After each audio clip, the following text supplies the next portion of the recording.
La Contrahistoria. Un programa presentado y dirigido por Fernando Díaz Villanueva.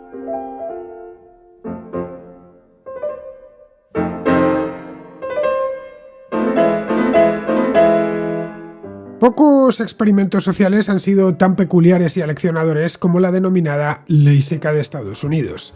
Aplicada durante 13 años, entre 1920 y 1933, consistió en la prohibición prácticamente total para la elaboración, importación, distribución y venta de bebidas alcohólicas. Su objetivo era reducir el crimen, la pobreza y los problemas sociales asociados al consumo de vino, de cerveza y de licores, pero su resultado fue muy negativo. No solo siguió bebiendo quien quiso hacerlo, sino que la ley creó un poderoso acicate para que la mafia ganase mucho dinero convirtiendo las principales ciudades en paraísos para el AMPA. El origen de la ley seca se remonta al siglo XIX, cuando los conocidos como movimientos a favor de la templanza fueron poco a poco ganando fuerza. Grupos religiosos y reformistas, como la Unión Cristiana de Mujeres por la Templanza, arguían que el alcohol era la raíz de muchos males sociales, como la violencia doméstica y la miseria económica. Esta presión culminó en la aprobación de la 18ª enmienda a la Constitución en 1919, una enmienda que prohibía la elaboración, venta y transporte de bebidas alcohólicas. La ley Volstead, promulgada poco después, concretó los detalles de su aplicación y entró en vigor el 17 de enero del año 1920. Al principio, los promotores de la ley vieron resultados positivos. El consumo de alcohol per cápita disminuyó en los primeros años y los arrestos por embriaguez pública cayeron en ciertas zonas del país. Pero la prohibición pronto reveló su verdadera cara. La demanda de alcohol no desapareció, simplemente se trasladó a un floreciente mercado negro. Los speakeasies, bares clandestinos disfrazados de tiendas o casas particulares, se multiplicaron en ciudades como Nueva York y Chicago. Se estima que solo en Nueva York había más de 30.000 locales de este tipo durante los años 20, es decir, el doble de los bares legales antes de la prohibición.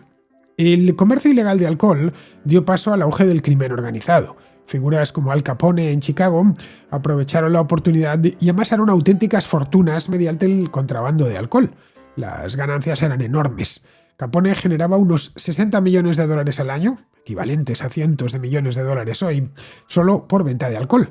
Las bandas rivalizaban por tal lucrativo negocio y libraron guerras sangrientas por el control del mercado. Eso elevó la tasa de homicidios y fomentó la corrupción. Policías y políticos, sobornados con facilidad, a menudo hacían la vista gorda, lo que erosionaba la confianza en las instituciones. La creatividad también floreció bajo la ley seca. Los contrabandistas, conocidos como bootleggers, idearon métodos muy ingeniosos para evadir a los agentes de la prohibición, desde esconder licor en libros huecos hasta transportarlo en barcos desde Canadá, México y el Caribe. La gente del común destilaba licor en casa, como moonshine o ginebra de bañera, a menudo con devastadores efectos para la salud. El alcohol adulterado causó miles de muertes por intoxicación, un coste humano que los defensores de la prohibición no habían previsto. Con el tiempo, la opinión pública se fue volviendo contra la ley seca. La Gran Depresión, que dio comienzo en 1929, intensificó el deseo de derogarla, pues legalizar el alcohol prometía empleos y recaudación fiscal. En 1933, la 21ª enmienda derogó la 18ª enmienda, poniendo fin a los años de la prohibición. Los bares reabrieron y la industria del alcohol volvió a la legalidad, aunque el crimen organizado ya había echado raíces y se pasó al negocio de las drogas. La ley seca, en definitiva, fracasó en su objetivo de eliminar el consumo de alcohol. Expuso los límites del legislador para moldear la moralidad a su antojo y reveló cómo las políticas bien intencionadas provocan a menudo consecuencias imprevistas.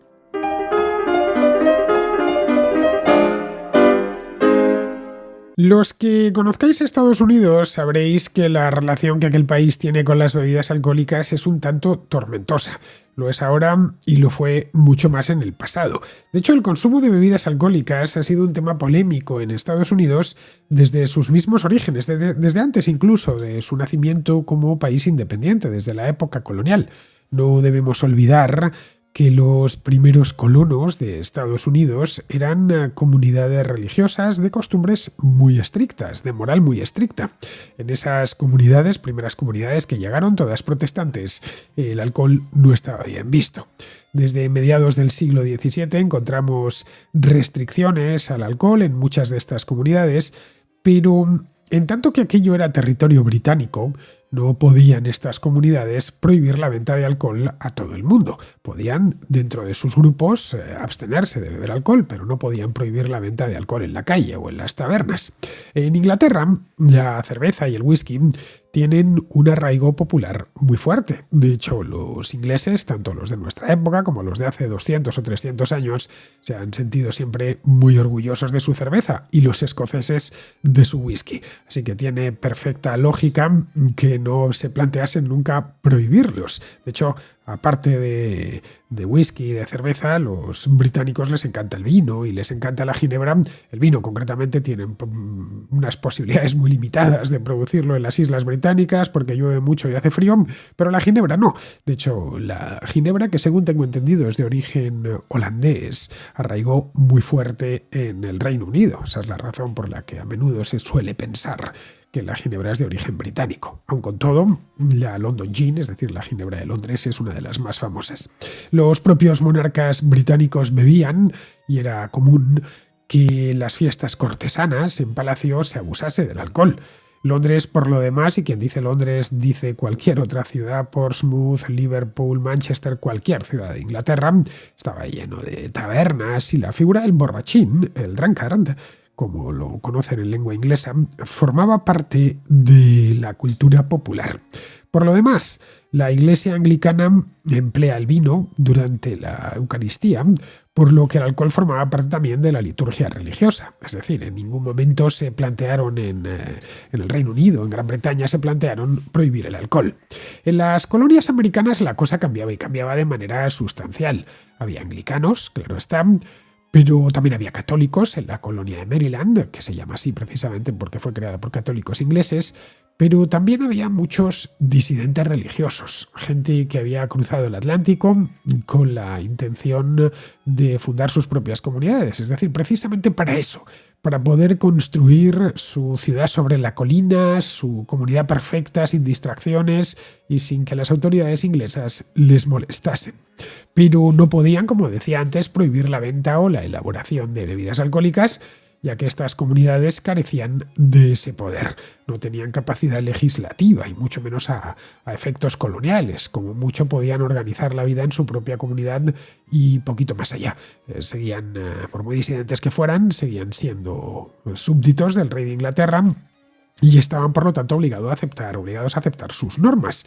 A lo más que llegaron los colonos fue en algunos casos muy puntuales a prohibir la venta de bebidas alcohólicas a los indígenas. En el año 1657, por ejemplo, el Tribunal General de la Colonia de Massachusetts declaró ilegal la venta de licores como el ron, el whisky o el brandy, a los nativos, a quienes naturalmente no se les consideraba súbditos de su majestad ni parte de la comunidad, simplemente pues algo parecido a unos salvajes con los que se habían encontrado allí.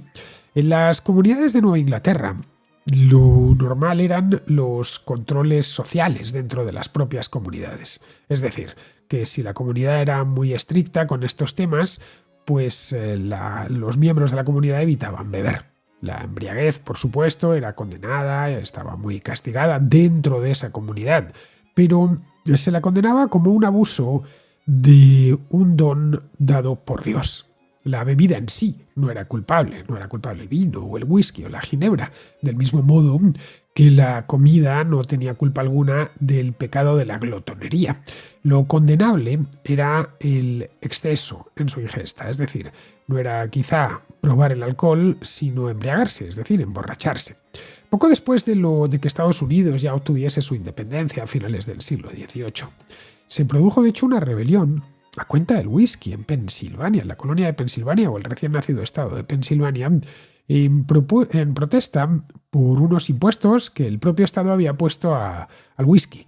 Ese impuesto estaba pensado para ir conformando la estructura del estado, es decir, para ir creando las estructuras propias del estado. Pero algunos reformadores sociales lo recibieron alborozados, ya que esperaban que ese impuesto al whisky, ese impuesto al pecado, concienciase a la gente sobre los efectos nocivos que tenía el alcohol.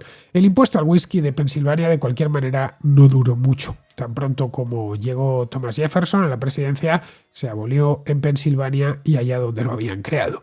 En aquel entonces, estamos hablando de finales del siglo XVIII, a principios del XIX, empezó a imponerse la mentalidad científica. Los médicos no criticaban la ingestión de bebidas alcohólicas porque fuese un pecado, que si además de médico era muy religioso, pues también, ¿no? Pero fundamentalmente lo hacían porque era malo para la salud, lo cual es estrictamente cierto, sobre todo cuando el consumo es muy abusivo, es decir, cuando es muy elevado. Algunos tratados médicos publicados en aquella época, tanto en Europa como en Estados Unidos, exponían los riesgos para el organismo por un consumo excesivo de alcohol, de cualquier tipo de alcohol. Venían a decir que el alcohol provocaba, entre otras cosas, la cirrosis, que es una enfermedad muy grave, que afecta al hígado y que te termina matando. Estos médicos, de cualquier manera, también hablaban de los trastornos psiquiátricos que tenían los alcohólicos, una vez ya no estaba su vida completamente dominada por el alcohol. Estos médicos, como vemos, ya no hablaban de los alcohólicos como pecadores, hablaban de los alcohólicos como enfermos, esencialmente, y como tal había que ayudarlos, y la mejor manera de ayudarlos pues era evitar que se vendiese alcohol, y así ya no caían en la tentación. Una mezcla de ambas cosas, es decir, de la vertiente religiosa, el que bebía se condenaba al infierno, y de la vertiente médica, el que bebía enfermaba, dio lugar a que se formasen a finales del 18 las primeras asociaciones por la templanza. La templanza, supongo que lo conoceréis, es una virtud, es una de las 4 virtudes cardinales. Las otras 3 son la justicia, la fortaleza y la prudencia. Es decir, ser una persona virtuosa significa cultivar esas 4 virtudes. Significa ser justo, ser fuerte, ser prudente y ser templado. La templanza es la capacidad de ejercer autocontrol sobre nuestros instintos. En esencia es dominar los impulsos típicamente humanos que nos llevan a cometer excesos, ya sea en la comida, en la bebida, en las emociones o en el sexo. Estas asociaciones lo que buscaban era promover esa virtud. La primera de ellas se fundó en Connecticut en el año 1789, es decir, poco después de la independencia. Ese mismo año es cuando quedó promulgada la Constitución estadounidense, y luego años más tarde ya se fundaron otras similares en lugares como Virginia o como Nueva York. A principios del siglo XIX ya había asociaciones de este tipo por la templanza en todos los estados.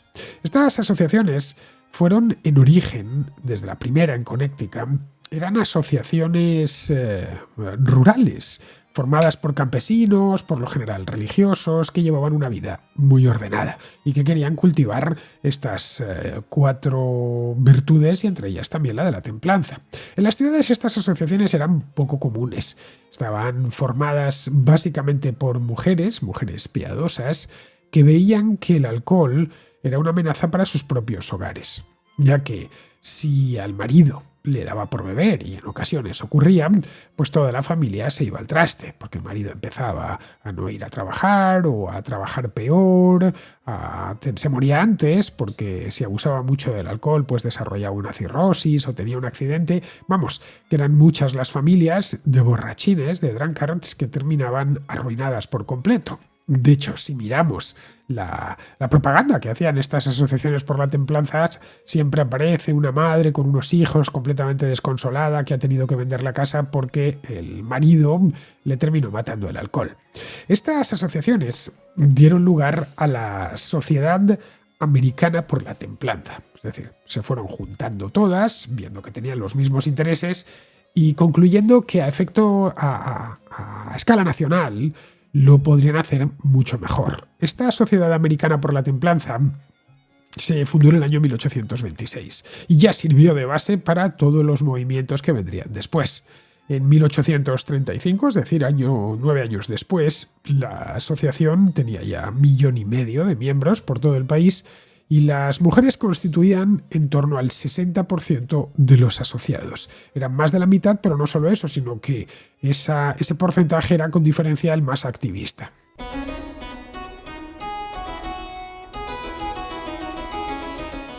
Estas asociaciones, en principio, no pedían la ilegalización de la venta de alcohol, simplemente abogaban por la abstinencia. Pero pronto, conforme iban creciendo y tenían mayor influencia política, empezaron ya directamente a pedir la prohibición. Lo dieron en llamar a aquello, lo utilizaron terminología típicamente religiosa, lo dieron en llamar Dry Crusade, es decir, cruzada seca, ya que todo el movimiento estaba impregnado de religiosidad, aunque ellas por supuesto también apelaban a cosas como la salud, es decir, como si te emborrachas a menudo, al final vas a terminar arruinando tu vida y arruinando tu propio cuerpo. En la década de 1850, el movimiento cosechó sus primeros logros, como la ley de Maine. Maine es el estado en la costa este que está más al norte, más septentrional, que fue aprobado en 1851. La ley de Maine prohibía la fabricación y la venta de licor. Lo que no podía prohibir era la importación de licor de estados vecinos, como podía ser Massachusetts o Vermont o Nueva Hampshire, que están muy cerquita. Esta ley era una ley que a las asociaciones de la templanza les encantó, claro. No duró tampoco mucho tiempo, porque tuvo muchos detractores. Fue derogada, mejor dicho, en el año 1856. Aun con todo, 12 estados siguieron el ejemplo de Maine, con prohibiciones totales de fabricación y de venta de licor. El movimiento para la abstinencia, para la templanza, mejor dicho, que evidentemente estaba impregnado de abstinencia, fue perdiendo fuerza, con todo, y marginado durante la Guerra Civil estadounidense, que fue del año 1861 al año 1865. Esto tiene perfecta lógica. El país estaba envuelto en una guerra fratricida, había batallas por aquí y por allá, y lo último que estaban pensando, tanto el gobierno del norte como el del sur, era prohibir el alcohol, entre otras cosas, porque los soldados, tanto los unionistas como los confederados, eran grandes consumidores. Después de la guerra, los prohibicionistas volvieron por sus fueros, es decir, volvieron a lo que habían dejado antes de la guerra. En el año 1869, es decir, solo 4 años desde que había terminado la guerra, se fundó un partido, el llamado Partido Nacional de la Prohibición. Y en 1874, la Unión Cristiana de Mujeres por la Templanza. Eran herederos de esas asociaciones que habían nacido en la primera parte del siglo, pero traían un programa mucho más potente en todos los aspectos. Además, Estados Unidos, después de la Guerra Civil, empezó a crecer muchísimo, a expandirse hacia el oeste a gran velocidad. Su economía creció una barbaridad en el último tercio del siglo XIX. Recibió millones de inmigrantes, casi todos llegados desde el continente europeo. Es decir, que la demografía estadounidense cambió de manera radical. Poco tiene que ver la demografía de los Estados Unidos en el año 1810 o 1820 con la que nos encontramos en el año 1890 o en el año 1900. Bien, tanto el Partido Nacional de la Prohibición como la asociación la Unión de Mujeres por la Templanza, eran conscientes de que la demografía y los problemas eran nuevos, es decir, que nada tenía que ver lo que habían hecho sus antecesores allá por la década de 1820 con lo que tenían que hacer en ese momento. La Unión de Mujeres por la Templanza pedía la prohibición del alcohol directamente ya. No solo la abstinencia, sino que se prohibiese, para prevenir a través de la educación el abuso del alcohol dentro de los hombres. Creían que si su organización podía llegar a los niños en las escuelas con sus mensajes, pues que eso bastaría, que en el futuro tendrían que aguantar una serie de, pues ya sabéis, de borrachos o de borrachines todavía, pero que en el futuro ya no tendrían ese problema. Ya no habría los niños que habrían sido educados en la escuela y habrían aprendido, gracias a estas mujeres tan piadosas, que el alcohol es malo y que ellos tenían que evitarlo. Esa era un poco la idea, un tanto adanista, muy ingenua, y pensaban que eso si les dejaban acceso a las escuelas, cosa que por supuesto tanto en condados como en los estados se lo dieron, podrían crear un sentimiento antialcohol entre los más jóvenes. Y que eso años más tarde llevarse a la prohibición, que no iban a necesitar ser ellos personalmente, sino que las generaciones futuras, la siguiente generación ya lo haría, porque desde pequeños les habían estado diciendo lo malo que era. Frances Willard, que era la presidenta de la Asociación de Mujeres en la década de 1870, de Mujeres por la Templanza, sostenía que su asociación, que su unión, era una unión de mujeres de todas las denominaciones cristianas, daba igual que fuesen episcopalianas, bautistas o católicas, con el propósito de educar a los jóvenes aleccionándoles sobre los peligros del alcohol. Y con eso querían transformar, por el poder de la gracia divina, ya digo, todavía todo seguía impregnado de mucha religiosidad, a quienes estaban esclavizados por el alcohol, y que eso pues tendría que concluir cerrando las tabernas por ley. Las mujeres, recordemos, y esto es importante tenerlo en cuenta, en 1870, ni en 1880, ni en 1890 tenían derecho a voto en los Estados Unidos. Bueno, en el siglo XIX ninguna mujer de ninguna parte del mundo tenía derecho a voto.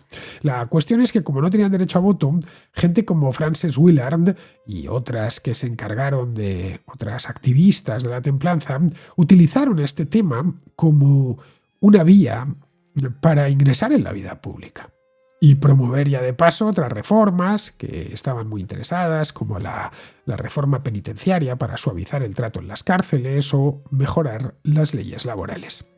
El Partido Nacional de la Prohibición y la Unión de Mujeres por la Templanza fueron poco a poco consiguiendo sus objetivos. Eran pacientes y fueron poquito a poco. En 1881, por ejemplo, Kansas se convirtió en el primer estado en prohibir las bebidas alcohólicas en su constitución, es decir, la elaboración y venta de bebidas alcohólicas. Kansas era un estado relativamente nuevo en aquel entonces, en 1881.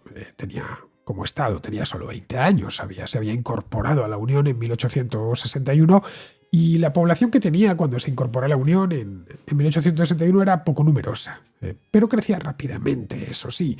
Ya os decía antes que a partir de 1870 la población estadounidense crece a toda velocidad. Creció rápidamente por la disponibilidad de tierras fértiles. Kansas está en las grandes llanuras. En 1861, para que nos hagamos una idea, Kansas tenía solo 100.000 habitantes y en 1880, es decir, estamos hablando de 20 años más tarde, ya tenía casi 1 millón.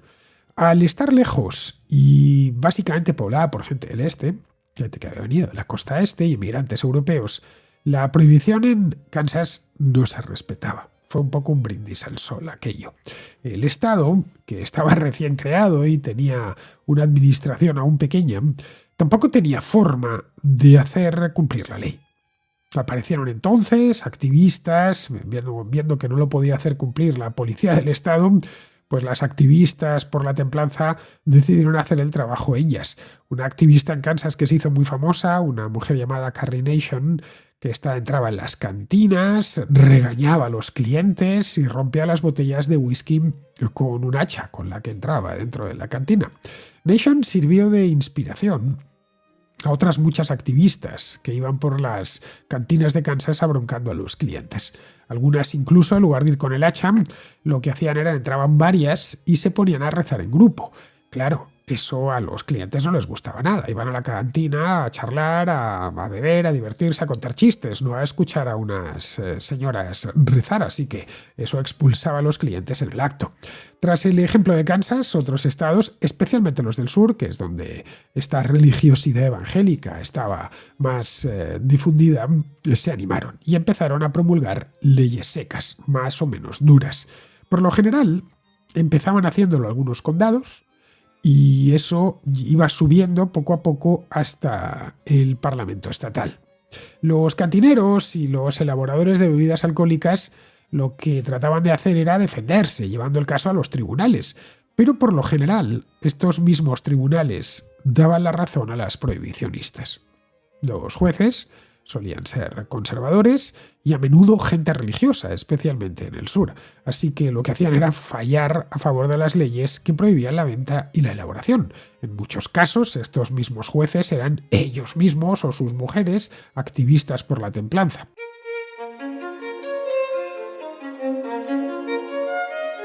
Los casos judiciales sirvieron para hacer visible, al menos en la prensa, en la prensa no solo del sur, que era muy visible a finales del siglo XIX, sino también en el norte, los problemas que había con esto, y dieron muy buenas ideas a los prohibicionistas del norte. Para defender sus sentencias, estos jueces prohibicionistas solían arguir que allá donde se eliminaba el alcohol, mejoraba la seguridad ciudadana. Se reducían las peleas, porque claro, está cerrada ya la cantina, entonces ya no puede haber borrachos y no se pueden pelear fuera, y descendían los casos de cirrosis, que era una de las mayores preocupaciones.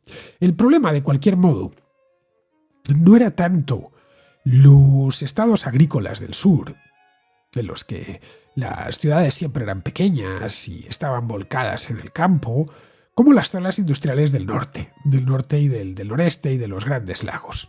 En la época posterior a la Guerra Civil proliferaron las tabernas de barrio en ciudades como Chicago, como Detroit, como Baltimore, como Filadelfia, como la propia Nueva York.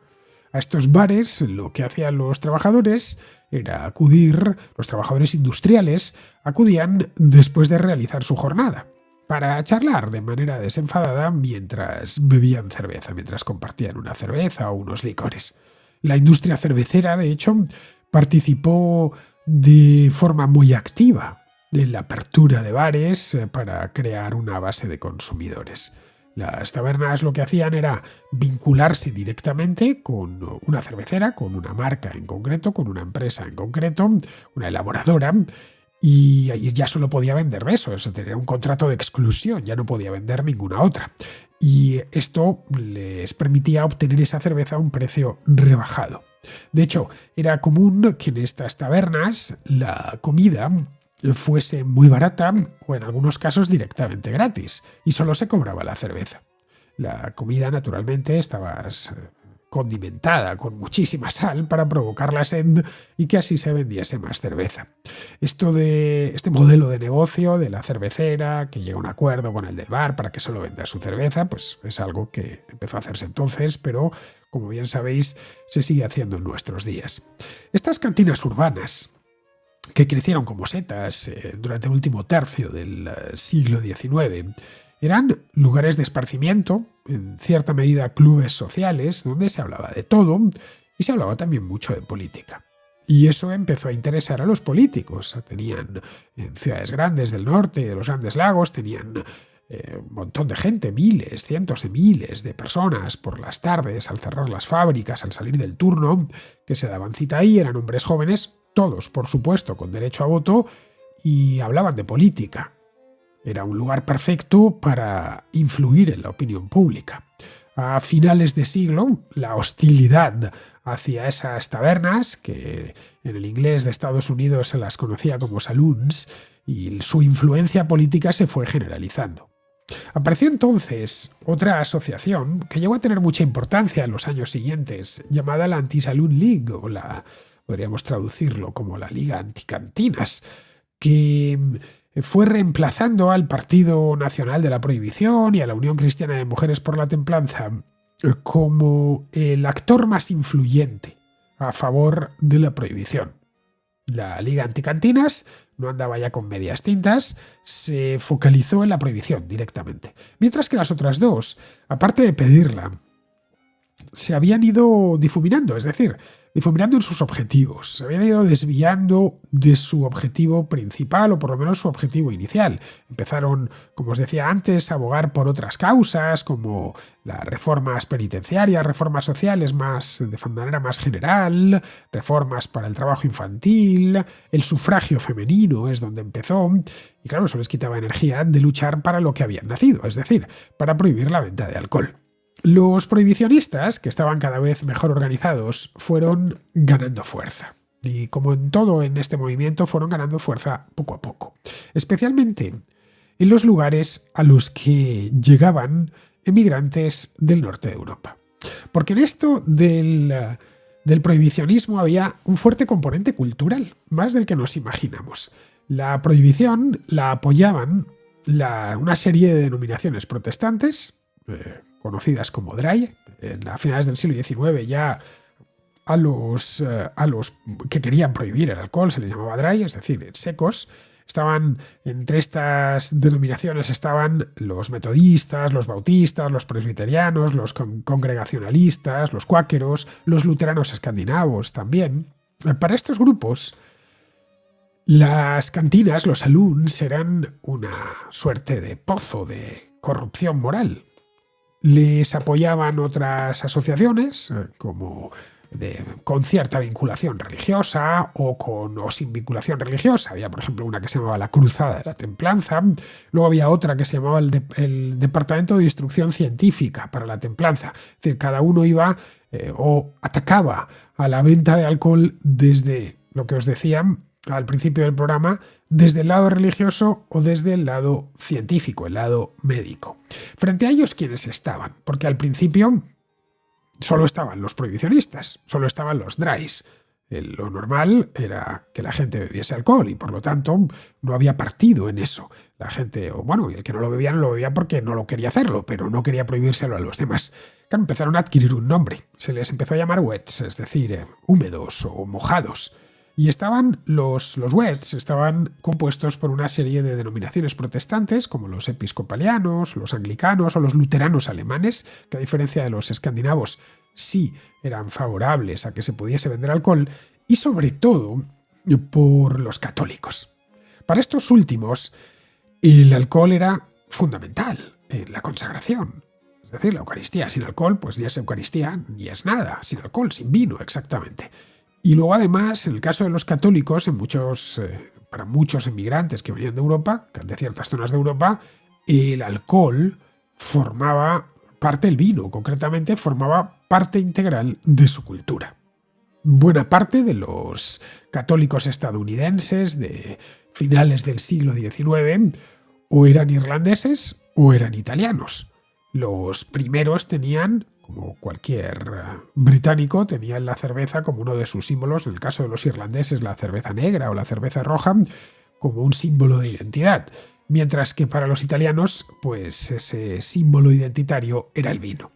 La pelea entre los dries y los wets duró unas 3 décadas aproximadamente, desde más o menos 1890 hasta que se termina por prohibir la venta de alcohol, que fue en el año 1920. Unos y otros, como es lógico, lo que hacían era buscar aliados. Los wets no tardaron en encontrarlos, pues encontraron como aliados principales a los elaboradores de cerveza, que estaban muy interesados en que la gente bebiese cerveza porque era su negocio, también a los que fabricaban ron o whisky. Los dries lo que buscaban dentro de la industria era a fabricantes de otro tipo de bebidas, por ejemplo, distribuidores de café o distribuidores de té, fabricantes de refrescos. Creían estos fabricantes que si se prohibía el alcohol, es decir, si no permitían vender vino o cerveza o brandy en los saloons, en las cantinas, pues esos clientes seguirían yendo allí pero cambiarían de bebida. Es decir, empezarían a beber té o empezarían a beber refrescos. Evidentemente no fue así. La idea que tenían estos fabricantes de refrescos era un tanto inocente. Las discusiones de cualquier modo eran permanentes y no había campaña electoral, especialmente las estatales y las locales, que no llevase este asunto como uno de los principales. O se era wet o se era dry. No había término medio. No se podía estar a caballo entre los dos. O se estaba a favor. Claro, en este caso podemos ver que es una disyuntiva que admite pocos matices. O se está a favor de que se pueda vender alcohol con más o menos restricciones, o se está en contra de que se prohíba por completo el alcohol. En este caso los dry, viendo que cada vez tenían más éxito, se habían tornado muy maximalistas, es decir, no aceptaban matiz alguno. En función de la composición demográfica de un condado o de una ciudad, ya se sabía antes de entrar si la gente dentro de ese condado, dentro de esa ciudad, iba a estar mayoritariamente a favor o mayoritariamente en contra. En Nueva York, por ejemplo, era un bastión wet, porque estaba lleno de italianos y de irlandeses. En el medio oeste, en cambio, abundaban los condados dry. y las ciudades dry, porque estaban llenos de inmigrantes del norte de Europa. Lo que sucedía en el sur de Estados Unidos, en los que había los estados que habían formado parte de la Confederación, es que también estaba lleno de drys, porque casi todas las congregaciones prohibicionistas estaban radicadas o tenían muchísima fuerza en el sur de Estados Unidos. La prohibición, como vemos, refleja un conflicto entre ciertos valores de ese Estados Unidos que se está conformando a finales del siglo XIX, entre el Estados Unidos urbano, lleno de inmigrantes que llegan a trabajar a la industria, y ese Estados Unidos rural, que también recibe inmigrantes que van a trabajar al campo, que reciben lotes de tierras nuevas, y algunos que no son inmigrantes, es decir, que son nativos, que ya están allí, que llevan allí varias generaciones.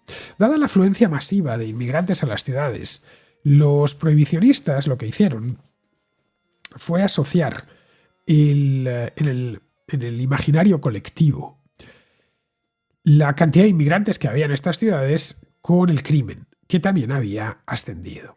Los bares que frecuentaban los inmigrantes en todas estas ciudades industriales a menudo pasaban por allí también políticos, lo que os comentaba antes. Se hablaba de política, eran en muchos casos tabernas bastante grandes, llenas de obreros que tenían derecho al voto, y lo que hacían los políticos era dejarse caer por allí para obtener esos votos o para utilizar a esos obreros. Esto dio lugar a que se empezase a ver a las cantinas como un caldo de cultivo para la corrupción política. Los prohibicionistas esgrimían no solo razones morales, sino también médicas y hasta económicas. Es decir, que aparte de lo de si bebes alcohol vas a condenarte al infierno, o si bebes alcohol vas a enfermar, metieron un nuevo elemento, y era el económico. Empezaron a aparecer estudios de economistas afines en los que decían esos estudios y luego a través de la prensa le daban muchísima difusión, en los que se trataban de demostrar que los trabajadores que bebían eran menos productivos que los trabajadores que no bebían, especialmente los lunes, ya que, según ellos, pues estos trabajadores que bebían estaban con resaca y por lo tanto pues el lunes o no iban a trabajar o llegaban tarde o trabajaban mucho peor. Eso lo llamaban Blue Monday, es decir, el lunes azul, un lunes como tirado a la basura. Buena parte de los prohibicionistas pertenecían, ya digo, a denominaciones religiosas típicamente estadounidenses. Metodistas, bautistas, presbiterianos. Estos se adherían muchos de ellos a una vieja doctrina que ya estaba ahí, que era la del nativismo, que venía a decir que Estados Unidos tenía que ser para los nativos, no para los inmigrantes. Decían que el éxito que había tenido Estados Unidos hasta ese momento se debía a su composición demográfica, es decir, a su ascendencia anglosajona y blanca, por lo que había que desconfiar de comunidades como la de los italianos, o la de los griegos, o los polacos, que eran partidarios todos o prácticamente todos de la venta de alcohol.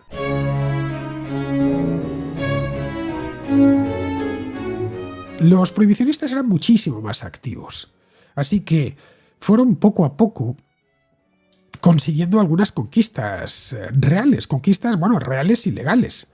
La 16ª enmienda, por ejemplo, del año 1913, cambió los impuestos a las bebidas alcohólicas, que eran una de las vías de financiación del gobierno federal, con un impuesto federal sobre la renta. ¿Esto por qué lo hicieron?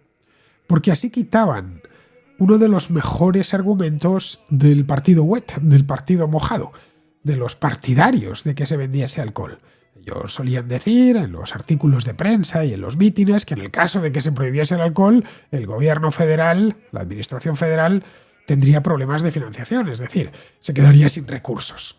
Otro logro que consiguieron, aunque este ya fue al final, fue el sufragio femenino, que se concedió, como bien sabemos, con la 19ª enmienda, ya en el año 1920.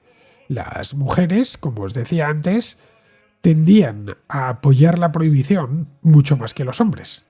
Es decir, vieron que si ellas tenían acceso al voto, y lo obtuvieron a partir del año 1920, se decantarían en su mayor parte por candidatos que fuesen dry, es decir, que fuesen secos, que fuesen partidarios de la prohibición.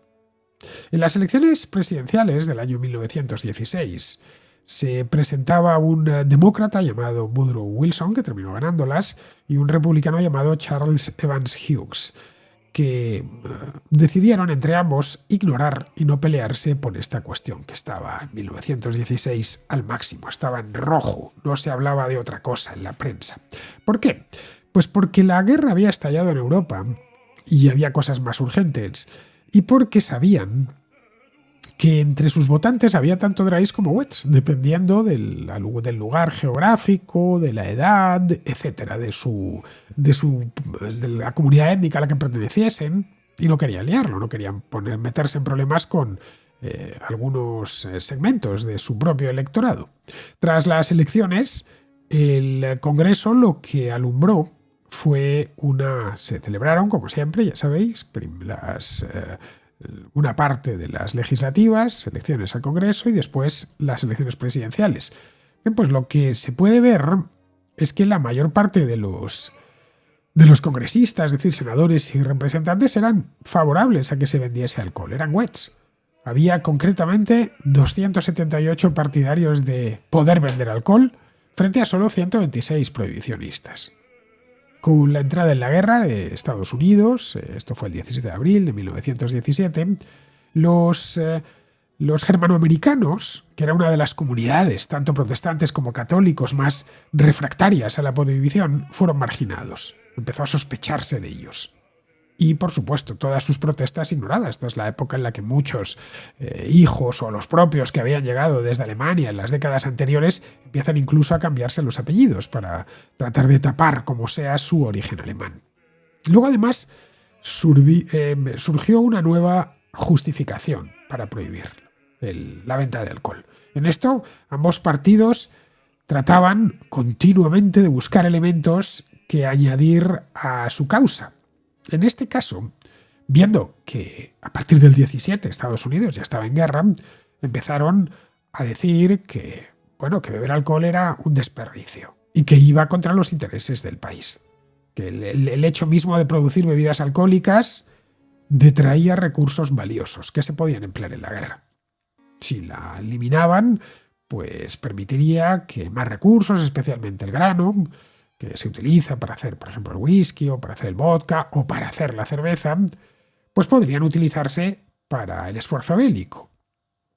Y esto en un momento en el que estaban cruzando el Atlántico en barcos soldados estadounidenses, pues tuvo mucho peso.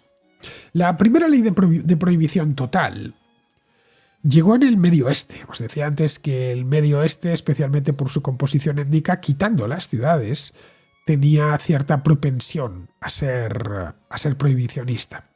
Concretamente en el estado de Indiana. En el año 1917, el gobernador de ese estado prohibió la elaboración, venta y transporte de bebidas alcohólicas en el territorio del estado. Indiana era en aquel entonces un estado rural con solo algunos focos industriales en el norte. Fue relativamente fácil hacerlo. A poco que uno conozca, aunque sea solo por encima, el estado de Indiana y un poquito su historia, que no es muy larga, por cierto, pues puede entenderlo. Aquello era rural por un lado y luego estaba lleno de colonos llegados desde el norte de Europa.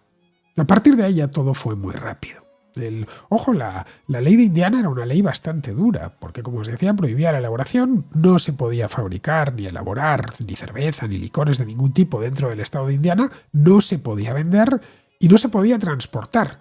Indiana, por ejemplo, hace frontera con Ohio y hace frontera con Illinois. Un habitante de Indiana podía ir a la frontera a buscarlo, pero no podía subirlo en un camión y pasarlo dentro del estado de Indiana para venderlo. Lo que sí podía era acercarse a Chicago, por ejemplo, a por alcohol y para consumo personal tenerlo. Es decir, no prohibían en ningún momento el consumo. Es más, en la ley seca nunca se prohibió el consumo. Se utilizaban este tipo de caminos indirectos como la prohibición de venta o de fabricación, en este caso de transporte o de importación. Claro, tampoco podían prohibir en Indiana la importación de alcohol o de cualquier otra cosa proveniente de otros estados porque era el mismo país y eso hubiera ido contra la propia Constitución de los Estados Unidos. Pero era una ley bastante bastante dura esta primera ley seca de Indiana, que además recibió el apoyo de casi todo el estado. A partir de ahí, como decía, ya fue todo bastante rápido. En diciembre de ese año, de 1917, se presentó en el Congreso una resolución que pedía una enmienda constitucional directamente, es decir, esto llevarlo directo al documento constitucional, para lograr la prohibición a nivel nacional, en todo el país. Y ambas cámaras la aprobaron, a pesar de que estaban compuestas por representantes y senadores que eran wet, que estaban en contra de la prohibición. El 16 de enero de 1919, la enmienda ya había sido ratificada por 36 de los 48 estados que tenía Estados Unidos en aquel momento, y eso la convirtió en ley automáticamente. Solo 2 estados, Connecticut y Rhode Island, decidieron no ratificarla, pero daba igual porque con 36 bastaba. El 28 de octubre de 1919, el Congreso se encargó de aprobar una legislación habilitante, es decir, que permitiese aplicar esa enmienda. Se la conoció como Ley Volstead, para hacer cumplir, la 18ª enmienda, cuando entró en vigor en el año 1920.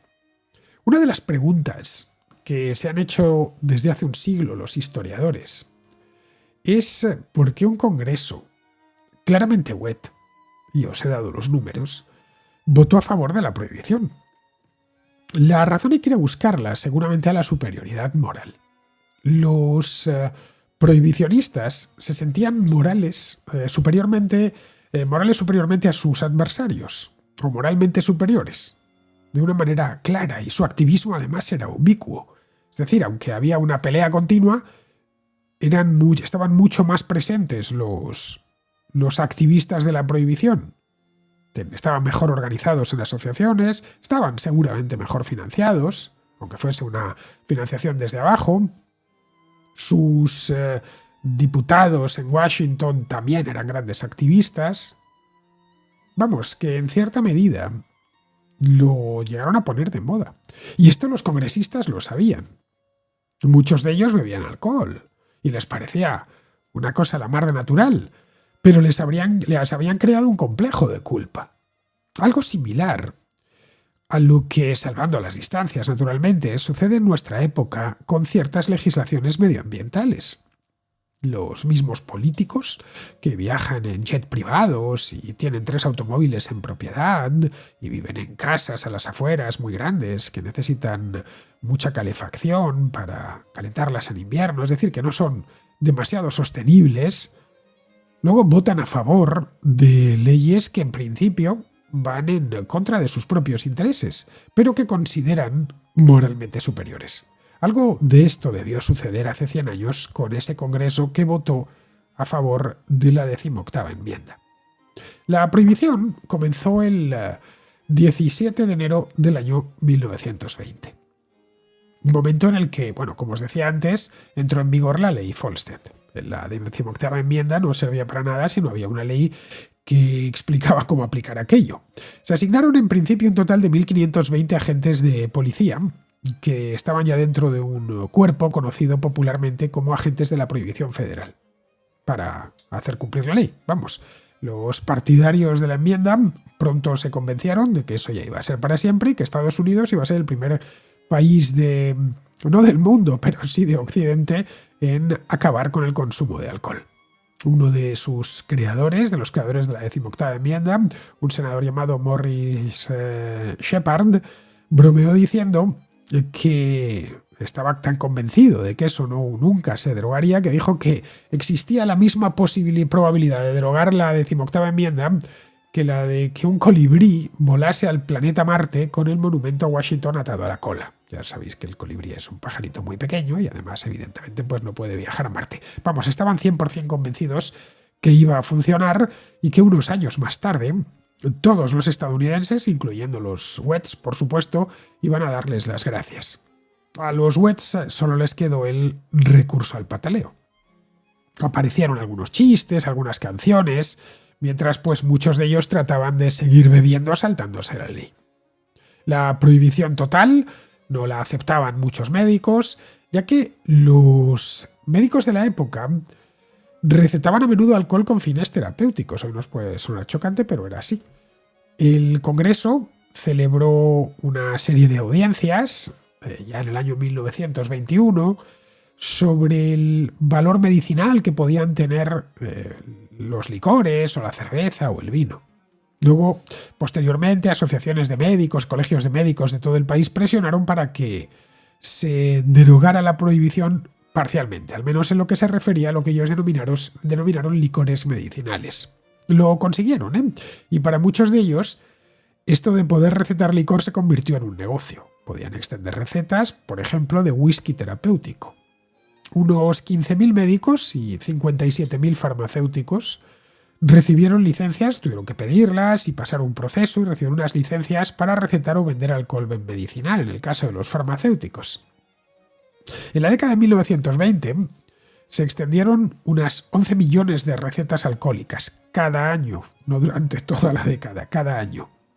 Hubo un caso demostrado en el que un solo médico hizo 475 recetas de whisky en un solo día. Esto lo sabemos porque los agentes le investigaron. Los contrabandistas lo que hacían era comprar recetas y luego revenderlas.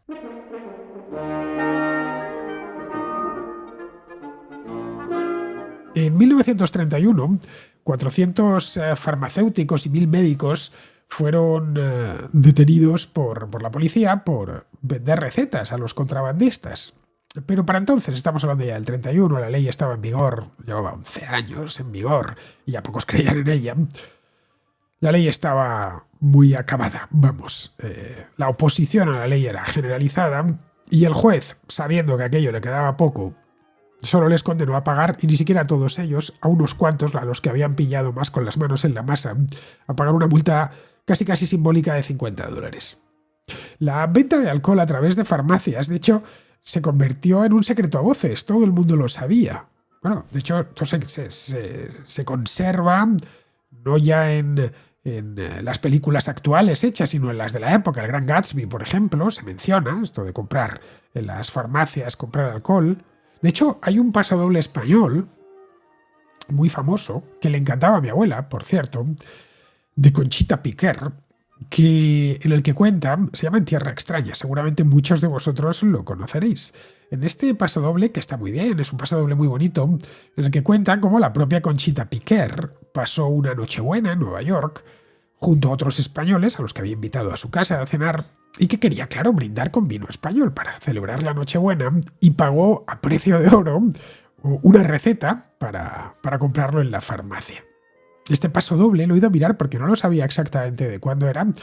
Se compuso en el año 1927, es decir, en plena ley seca. La enmienda constitucional, como os decía antes, prohibía la importación, venta y transporte de alcohol, pero no el consumo. Es decir, el Estado no se podía meter ahí, no podía decirte lo que puedes o lo que no puedes consumir. La ley Volstead, por ejemplo, tenía algunas excepciones. Permitía elaborar vino o sidra a partir de frutas, pero siempre en tu casa. Pero no permitía elaborar cerveza. Solo podías hacer mosto, que llamamos, o sidra. Se podían elaborar hasta 750 litros de mosto y sidra por año. Para uso doméstico siempre, no se podía vender eso. Si se tenía, claro está, un viñedo, si se tenía un manzanal, claro. La ley permitía a los agricultores elaborar determinados tipos de vino con una ficción legal de que se trataba de un zumo de fruta ligeramente alcohólico con una graduación muy baja para el consumo doméstico siempre. Y claro, muchos lo hicieron, vieron que eso era perfectamente legal. Muchos viticultores lo que hicieron fue producir concentrados de uva líquidos, y semisólidos. A los semisólidos, una especie de gel, los llamaban wine bricks, es decir, ladrillos de vino.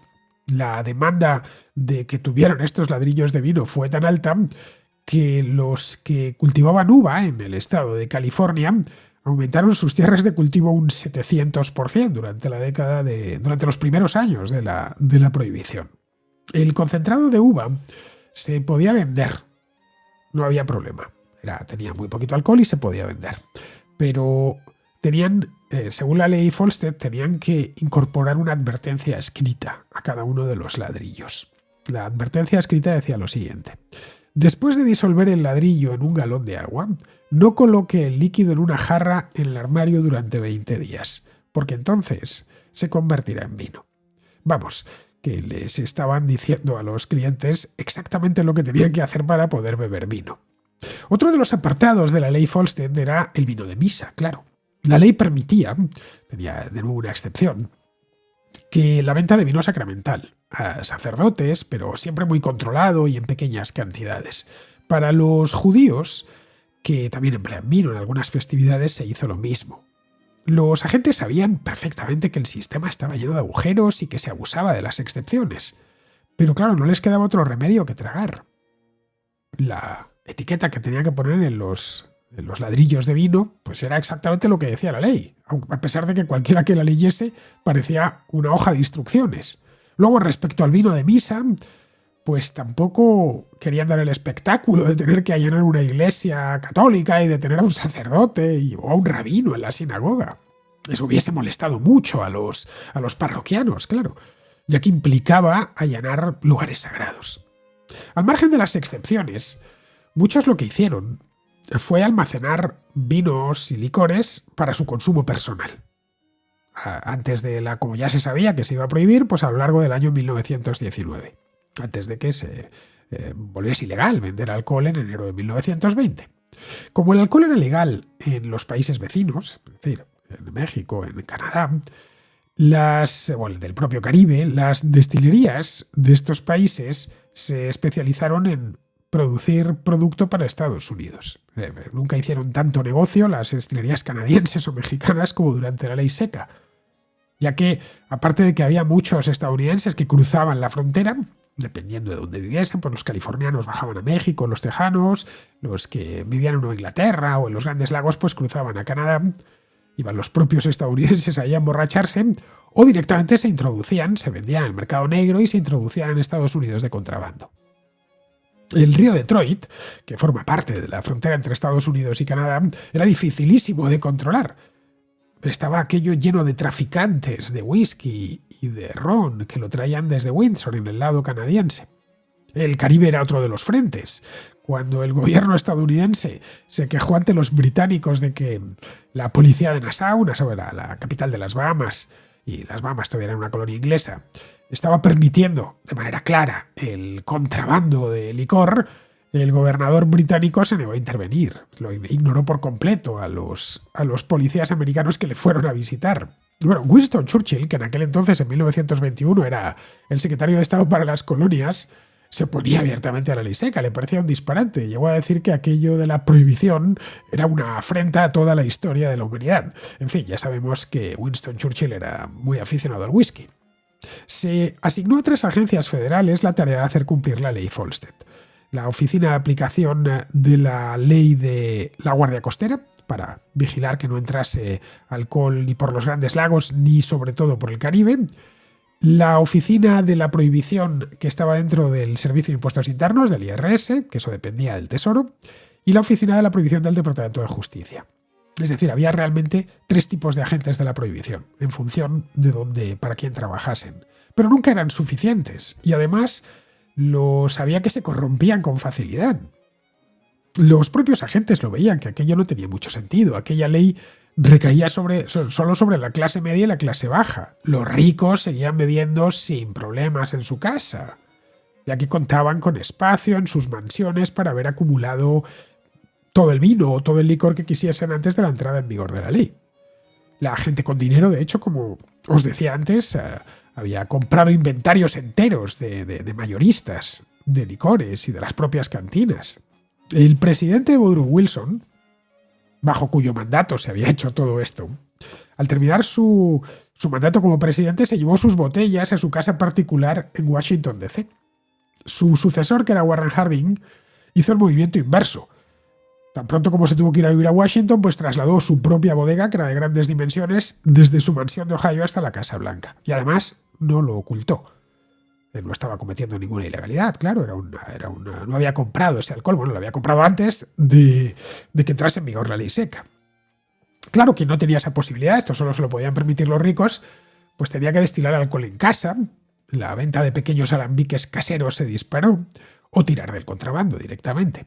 En las ciudades, el problema era que los apartamentos eran pequeños y no se podía poner un alambique así en un salón o en un cuarto de baño.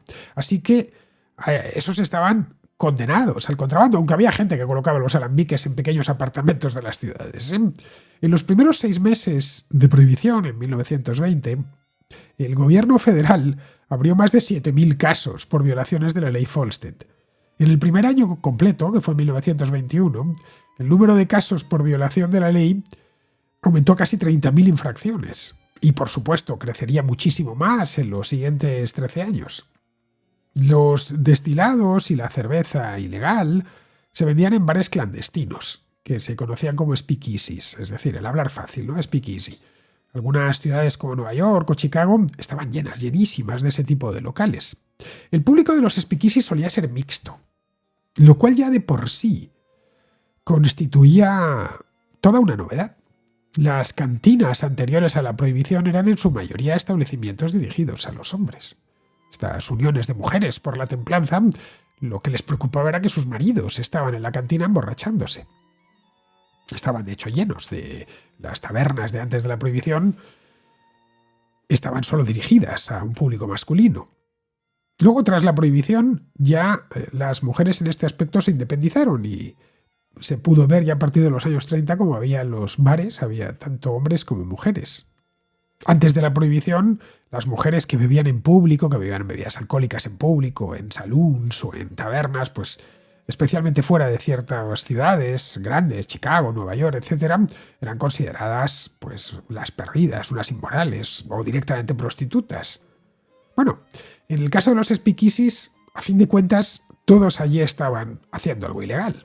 Así que se rompieron las convenciones sociales imperantes hasta ese momento. Cuando las cantinas desaparecieron, el consumo de alcohol en público perdió buena parte de su connotación masculina. Y esto, como ya os decía, se mantuvo después de derogada la ley seca.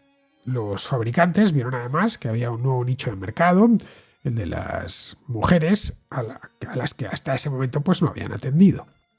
La prohibición tuvo también un efecto en la industria musical de los Estados Unidos, especialmente en el jazz. Los bares clandestinos no eran muy grandes, estaban ocultos, muchas veces eran en casas, otras veces en antiguas tiendas. Y el jazz es un género, en fin, sin necesidad de partitura y muy flexible en cuanto a intérpretes, que a menudo eran negros tocando la trompeta, una trompeta o un saxofón. En esa década se produjo además una gran migración desde el sur hasta el norte, en busca de trabajo en la industria, y esto benefició mucho al jazz, que era nativo de Luisiana. Esto condujo a que se desarrollasen distintos estilos de jazz a mucha velocidad en función de la ciudad. Debido a su popularidad en los bares clandestinos, en estos speakeasies, y sobre todo a la aparición de las tecnologías de grabación, la popularidad del jazz, que era minoritaria a principios de la década, a finales de la década era la banda sonora de todo el país. En resumidas cuentas, que quien quería echar un trago, lo echaba y sabía dónde hacerlo. A menudo la policía también lo sabía, pero muchos agentes estaban comprados por los contrabandistas. El salario de un agente de policía era muy bajo en comparación con lo que cualquiera de las mafias podía pagarle para que se mantuviese en silencio. Luego era además dinero libre de impuestos, iba directo al bolsillo y nadie preguntaba por él. El zumo de uva no estaba restringido por la prohibición, aunque si se lo dejaba reposar durante 60 días fermentaba y se convertía en vino, con un contenido de alcohol ya respetable, del 10, del 12%. Mucha gente lo que hacía era aprovecharse de eso, ya que la producción de zumo de uvas se multiplicó por 4 durante los años 20, es decir, compraban zumo de uva y simplemente lo dejaban fermentar, como con esos ladrillos de vino de los que os hablaba antes. Para evitar que los contrabandistas utilizasen alcohol etílico industrial para producir bebidas ilegales, el gobierno federal ordenó la desnaturalización de los alcoholes industriales. Es decir, obligaban a incluir aditivos para hacerlos desagradables al paladar o directamente venenosos. En respuesta, los contrabandistas lo que hicieron fue contratar químicos que eliminaban esos aditivos. Como respuesta, de nuevo, el Departamento del Tesoro exigió a los fabricantes que añadieran más venenos letales, como uno que llegó a hacerse tristemente famoso llamado alcohol metílico, que eran 4 partes de metanol, 2,2 partes de base de piridina y 0,5 partes de benceno por cada 100 partes de alcohol etílico. Vamos, un puro veneno. Los médicos forenses de Nueva York protestaron airadamente porque no hacían más que diseccionar cadáveres de personas que se habían envenenado bebiendo alcohol metílico. Se estima que unas 10.000 personas murieron por beber alcohol desnaturalizado. Algunos comercios lo que hacían eran como... muchas veces beber era muy peligroso porque te podían meter el alcohol metílico este. Lo que hacían era vender directamente jugo de uva, con la idea de que la gente luego lo convirtiese en vino, que el caso de los ladrillos. Es decir, vendían directamente la botella de zumo de uva y le ponían la etiqueta, diciendo con esa redacción de mucho cuidado, no lo guarde mucho tiempo porque entonces va a fermentar y se va a convertir en vino. Y eso es ilegal. Algunas farmacias vendían vino medicinal que era fortísimo. Era un vino con un contenido de alcohol de en torno al 22%. Para justificar la venta, lo que hacían era dar al vino un ligero sabor a medicina. Luego el licor que destilaban en casa, los que se habían puesto un alambique, algunos se profesionalizaron con eso, lo llamaban bathtub gin, es decir, ginebra de bañera. Eso más en las ciudades del norte, en las del sur se les llamaba moonshine, es decir, rayo de luna. Elaborar licor era más fácil que elaborar cerveza casera, de una calidad aceptable, por lo menos. La elaboración no era ilegal, por supuesto, sino la venta. Así que los federales no podían hacer nada si encontraban a alguien elaborando licor. Pero claro, nadie se bebía una bañera llena de ginebra. Ginebra entre comillas. Entre otras cosas porque se evaporaba. Lo hacían para venderlo, y para ello necesitaban transportistas, y eso sí era ilegal.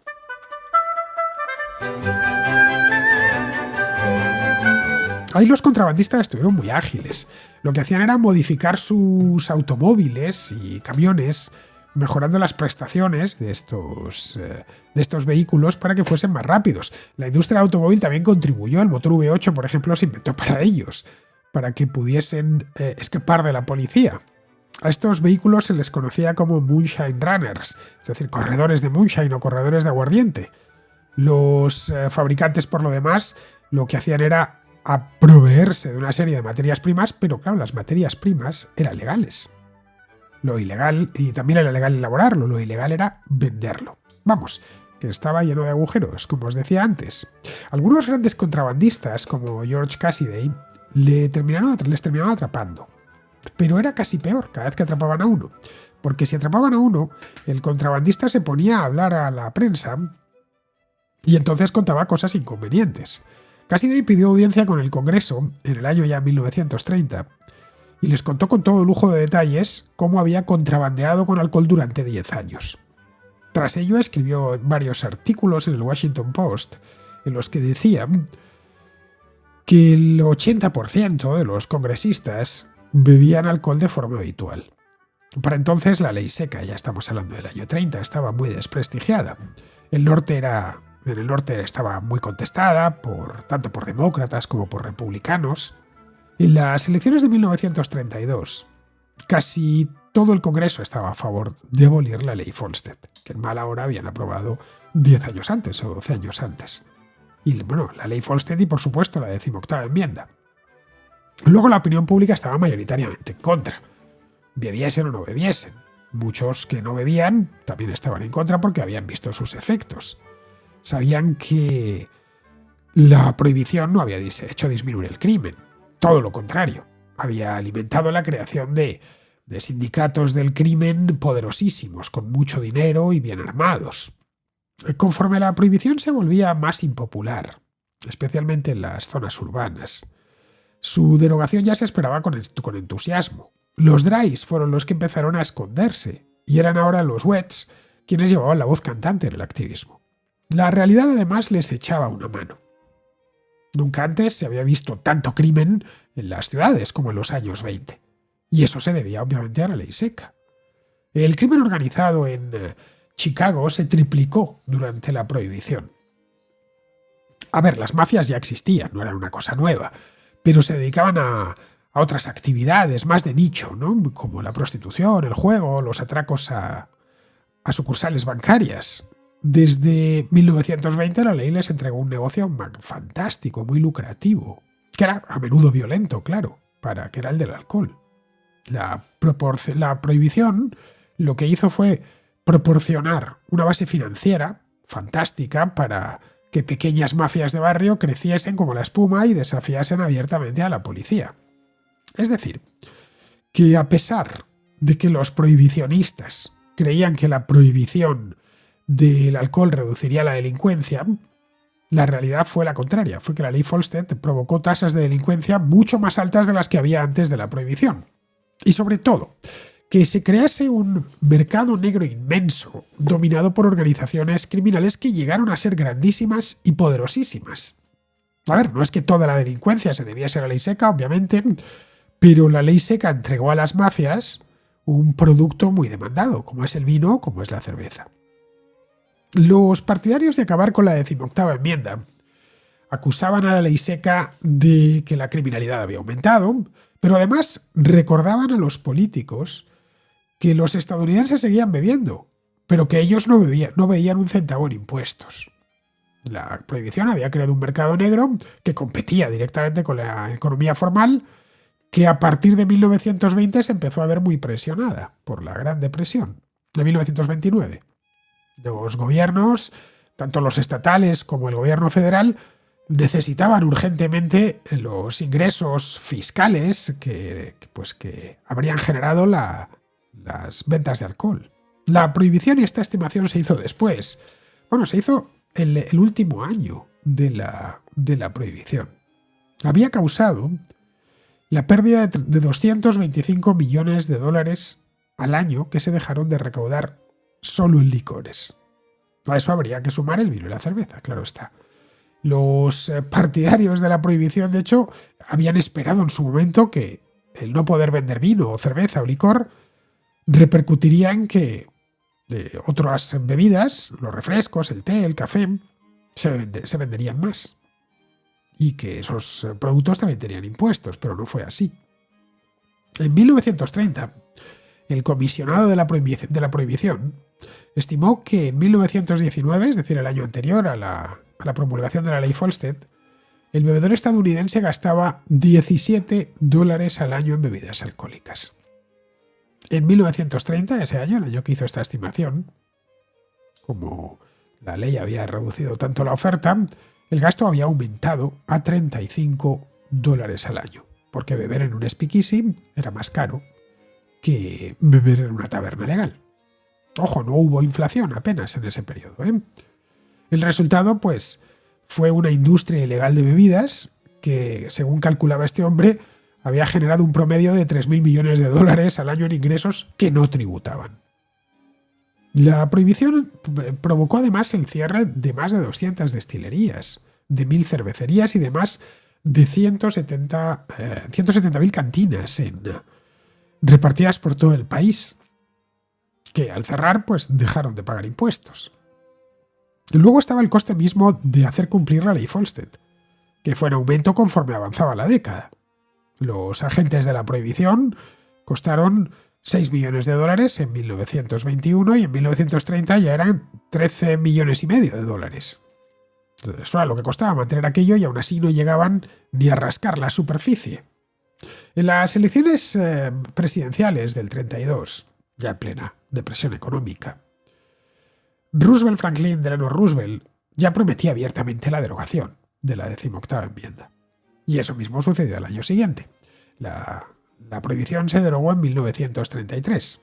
Unos contrabandistas pues vieron que se les acababa ese negocio, pero se pasaron a otro. Se les acababa el negocio de bebidas alcohólicas y se pasaron a otro. Algunos se pasaron al propio negocio de las bebidas alcohólicas, pero legales. Otros, especialmente las mafias mejor organizadas, cambiaron de negocio. Que se pasaron al de la prostitución, de nuevo, que nunca lo habían dejado, las armas o directamente las drogas. El más famoso de estos mafiosos fue un italoamericano muy cinematográfico llamado de Illinois, llamado Alphonse Capone. Capone era de Nueva York realmente, no de Illinois. Él había nacido allí, se había criado allí y se dedicaba, de hecho, a la delincuencia antes de la prohibición. Pero en 1919 huyó a Chicago después de asesinar a un tipo en Nueva York para que no le diesen caza y le matasen a él, y allí se puso al servicio del capo de la mafia local, que era otro italoamericano llamado James Colosimo. En los suburbios de Chicago pues abundaba la población de ascendencia italiana o irlandesa, por lo que eso de prohibir la venta de alcohol pues les parecía a todos mal. Que hubiese contrabandistas era lógico, les parecía lógico, ya que ellos eran los primeros clientes. Eso le permitió crecer y expandirse sabiendo que en su propio barrio estaba protegido. Todo el negocio que hacía gente como Al Capone lo habían dejado de hacer los fabricantes de bebidas alcohólicas, claro está. La prohibición fue un golpe durísimo para esa industria. Destruyó prácticamente por completo el sector vitivinícola, que estaba entonces empezando en Estados Unidos. Las vides productivas y de buena calidad para el vino fueron reemplazadas por vides de menor calidad, claro, para producir zumo de uva. Gran parte del conocimiento también se perdió. Muchos bodegueros emigraron al sur de Europa o a Sudamérica para producir vino tranquilamente. Otros abandonaron el negocio por completo. De hecho, los licores destilados, se volvieron más populares durante la prohibición porque es más sencillo producir una botella de vodka que producir una botella de vino. En algunos lugares, como San Luis, en el estado de Missouri, al borde mismo del río Mississippi, donde se elaboraba y se sigue elaborando la cerveza más conocida del país, la Budweiser, aquello fue algo trágico. Empleaba miles de personas y llevaba muchísimo dinero a la ciudad. Trataron de pasarse a la cerveza sin alcohol, pero claro, la gente la quería con alcohol. Así que las ventas cayeron de forma drástica. Consiguieron aguantar hasta el final y a principios de los años 30 se convirtieron en unos de los principales defensores de que se aboliese la 18ª enmienda que había casi acabado con su negocio. En 1933, tras la elección de Roosevelt, se pusieron de hecho en Budweiser a elaborar cerveza, de nuevo cerveza con alcohol. Elaborarla estaba permitido, lo que no estaba permitido era venderla. En marzo ya habían elaborado 50.000 barriles y estaban listos para su distribución. Budweiser, de hecho, fue el primer productor de bebidas alcohólicas en reabastecer el mercado. Otros le siguieron. Luego ya tras la derogación, pues las tiendas recibieron licencias para vender bebidas alcohólicas y volvieron a abastecerse, claro está. Todo ya fue muy rápido. Es más, tuvo otra ventaja añadida y es que tanto esas tiendas como los nuevos bares, como la industria que producía esas bebidas, necesitaban trabajadores. Y muchos trabajadores en paro, estamos en plena Gran Depresión, encontraron trabajo en esa industria. Para la administración, esto de prohibir la venta de alcohol también había sido muy negativo. Antes de la ley seca, aproximadamente el 15% de los ingresos fiscales federales, estatales y locales de la recaudación provenía de la venta de alcohol. Cuando llegó la Gran Depresión y la recaudación se desplomó, los gobiernos vieron que necesitaban esa fuente de ingresos sí o sí. Veían que podían ingresar millones de dólares grabando la cerveza en un momento en el que había mucha gente desempleada y que por lo tanto no pagaba impuestos. Hubo polémica sobre si la derogación debía ser algo que debía partir de los estados y después escalar hasta el Estado federal, como había sido la propia prohibición, o hacerlo al revés, que fuese el Estado federal el que tomase la decisión. El 22 de marzo de 1933, lo que hizo Franklin Delano Roosevelt fue firmar una enmienda a la ley Volstead, la conocida como la ley Callen-Harrison, que permitía la fabricación y venta de vino y cerveza con un máximo del 4% de alcohol. Esto ya permitía, por ejemplo, a Budweiser vender cerveza. Hasta ese momento, la ley Volstead había definido una bebida alcohólica como toda que contuviese más del 0,5% de alcohol. Cuentan que tras firmar la ley Callen-Harrison en la Casa Blanca, Roosevelt le dijo a sus colaboradores: «Creo que este sería un buen momento para tomarse una cerveza». La 18ª enmienda fue finalmente derogada ya a finales de año, el 5 de diciembre de 1933. y para eso la sustituyeron con una nueva enmienda, la 21ª. Todos los estados tenían que ratificar la nueva enmienda, que sustituía la anterior. Pero Utah, donde la Iglesia de Jesucristo de los Santos de los Últimos Días, es decir, los mormones, tenía mucha fuerza, la cosa no estaba clara. Necesitaban 36 estados. Sabían cuáles eran los que no iban a ratificarla, esencialmente los del sur, pero les faltaba Utah. Los mormones se quejaron y presionaron todo lo posible para que no se aprobase la nueva enmienda, pero al final se terminó aprobando. Con eso ya bastaba, porque era necesario 36 estados con que lo ratificasen esos para que entrase en vigor. La 21ª enmienda no impide a los estados, o no impedía a los estados restringir o prohibir el alcohol, lo que ha permitido que muchos condados se mantengan dry, es decir, secos, hasta la fecha presente, hasta el momento. La mayor parte de estos condados secos están en el llamado Bible Belt, es decir, en el cinturón bíblico. El estado que más condados secos tiene es Arkansas, seguido de Kentucky y de Texas. Además, hay algunos gobiernos indígenas que prohíben el alcohol en las reservas, la venta de alcohol en las reservas. El sentimiento dry, o las convicciones dry, es decir, secas, prohibicionistas, se mantuvieron en varios estados durante años. De hecho, en los años 40, después de la guerra, aún un tercio de los estadounidenses estaba a favor de la prohibición. Tras la derogación de la 18ª enmienda, 18 estados continuaron con la prohibición a nivel estatal. Es decir, lo que la 21ª enmienda le había levantado era la obligación de que fuesen todos los estados, pero quien lo quisiese mantener podía hacerlo.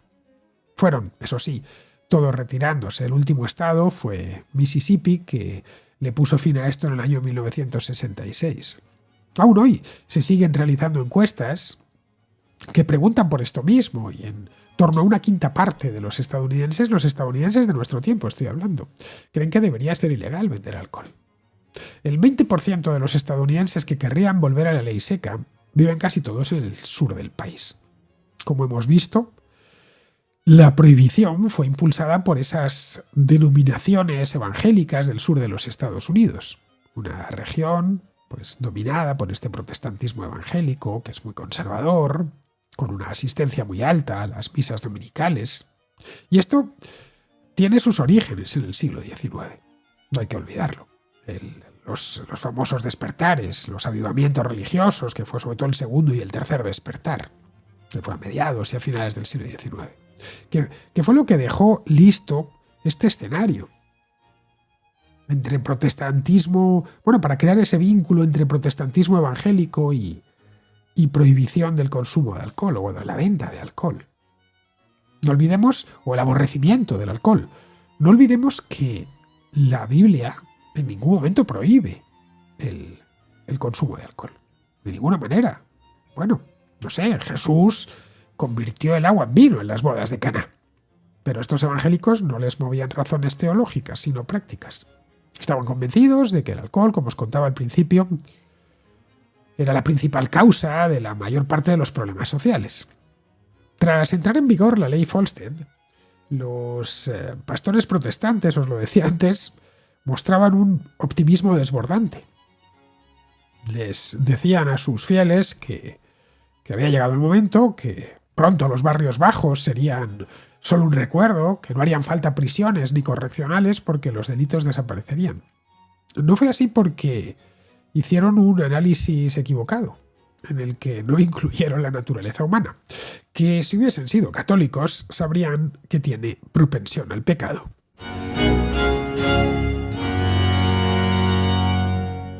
Espero que os haya gustado esta entrega de la contrahistoria dedicada a la ley seca. Es un tema que ya me habíais pedido los contraescuchas en alguna ocasión y que, ya os prometí que lo trataría.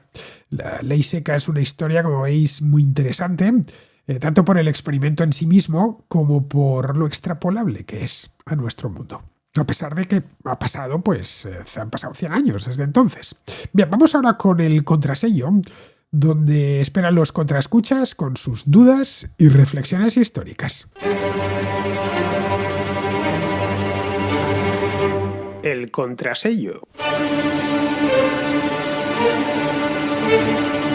el espacio de ruegos, preguntas y reflexiones de la contrahistoria. Empezamos con Carolina, que nos trae la recomendación de una página web que está muy bien y además de eso nos trae una sugerencia de tema para la contrahistoria. Quería hacerte algún comentario de tus programas. Últimamente la contrahistoria me parece que la estás poniendo súper complicada. Me parece un poquito difícil de seguir. Me gustan mucho tus programas, pero casi que los últimos hay que escucharlos 2 veces para entenderlos. Y bueno, una recomendación, no sé si conoces la página de Geacron, es una página de mapas históricos que está bastante bien, te voy a mandar el enlace para que lo mires si no la conoces. Y bueno, para las contras está muy bien porque te estás hablando de un lugar y de cómo se movieron las fronteras, por ejemplo, en el último de Polonia, y con ese mapa tú vas poniendo el año, te pones en la zona y vas viendo cómo se movieron las fronteras, porque te lo pone así de colores.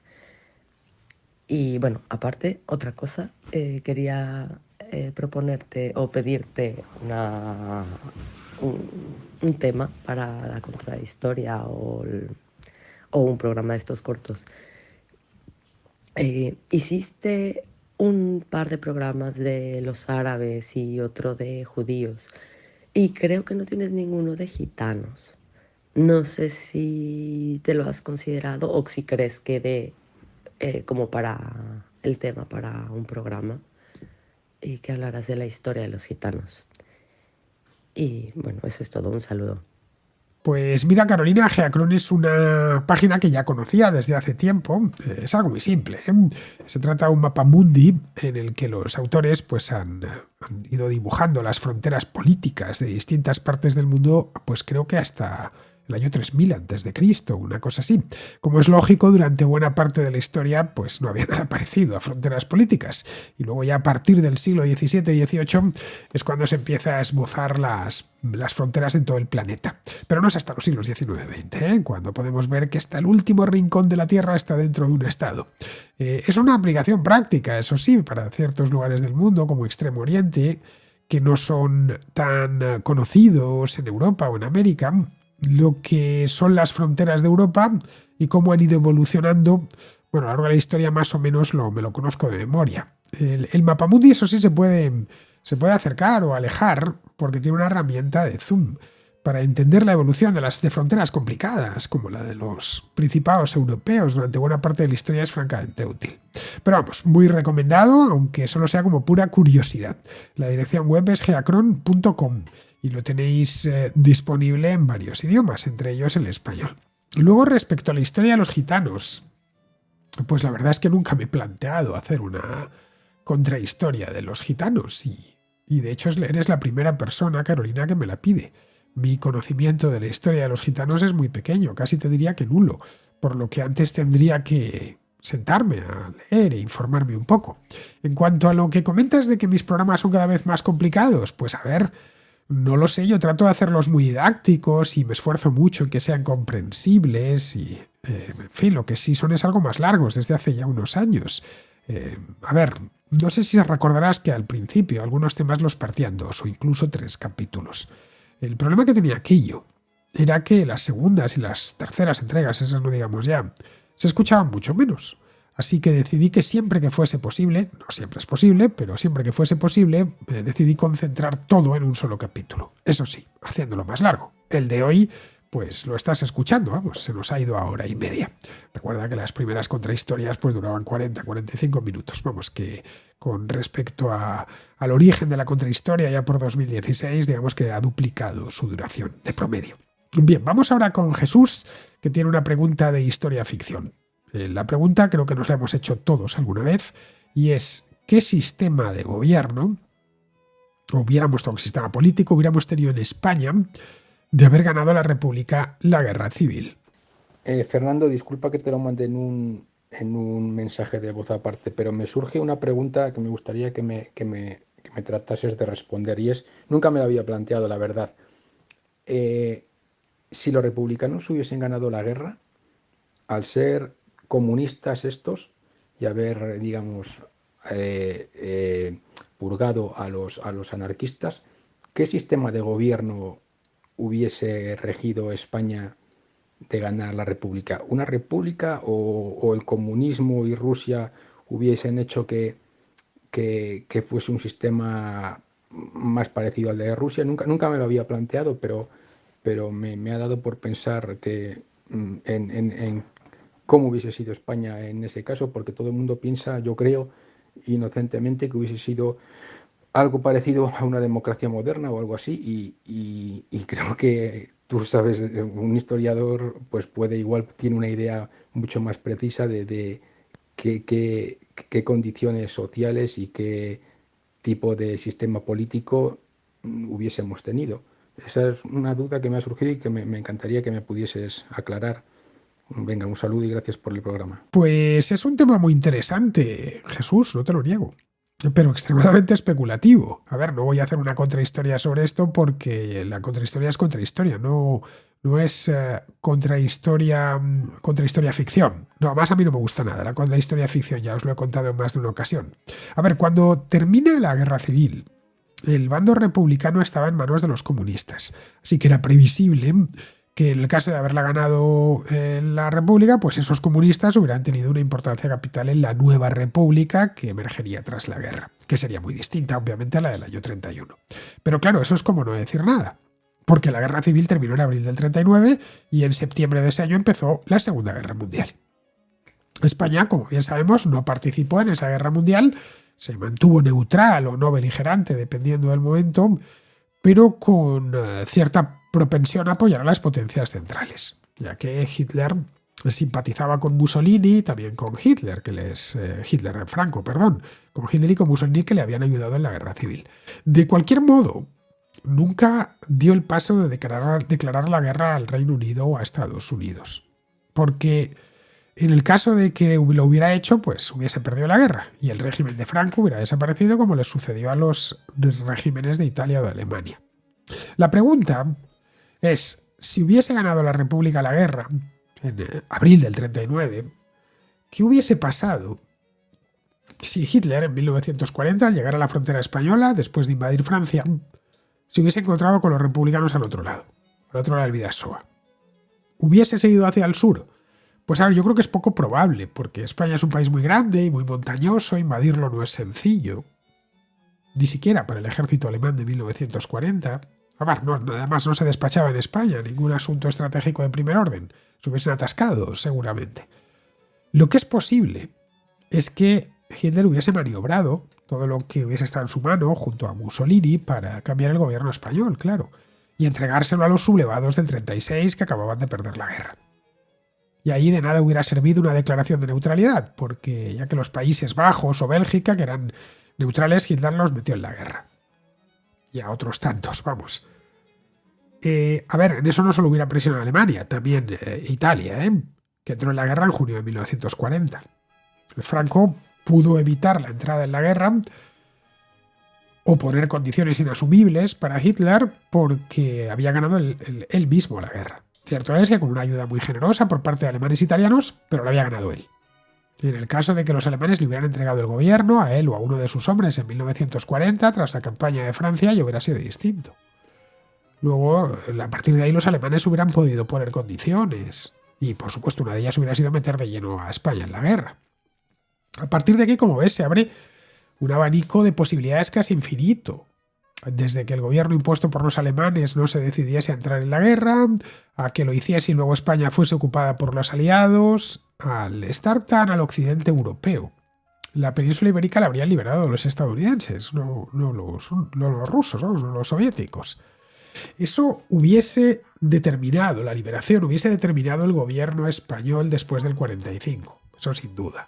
Desconocemos si los aliados se habrían decantado por una república como la del 31 o directamente por reinstaurar la monarquía. Lo desconocemos porque no ha sucedido. Ahí los Borbones seguramente habrían presionado a los aliados para explicarles que ellos fueron víctimas primero de los bolcheviques y luego de los fascistas y sobre eso reclamar el trono. En fin, esta es una hipótesis, caben otras muchas más, Pero en fin, este es el problema de hacer historia-ficción, que conoces el punto de partida, porque es real, es fáctico, pero a partir de ahí pueden suceder muchas cosas en distintos lugares que condicionan el curso de los acontecimientos. Lo que parece claro es que hubiera tenido muy difícil consolidarse en España un régimen de carácter comunista en un lugar geográficamente que está donde está España. Es decir, los estadounidenses no creo que lo hubiesen permitido. España es un país occidental que tiene control directo sobre el estrecho de Gibraltar, una larga frontera con Francia, una todavía más larga fachada en el Mediterráneo y en el Atlántico. No lo sé, hubieran corrido ese riesgo de tener un país como Polonia o como Rumanía en el oeste de Europa, tan grande además. No lo sé, yo no lo termino de ver. Digamos que con la lógica que imperaba en los años posteriores a la guerra, 45, 46, 47, esta parte del mundo le tocaba a Estados Unidos. Y los soviéticos seguramente la hubiesen respetado.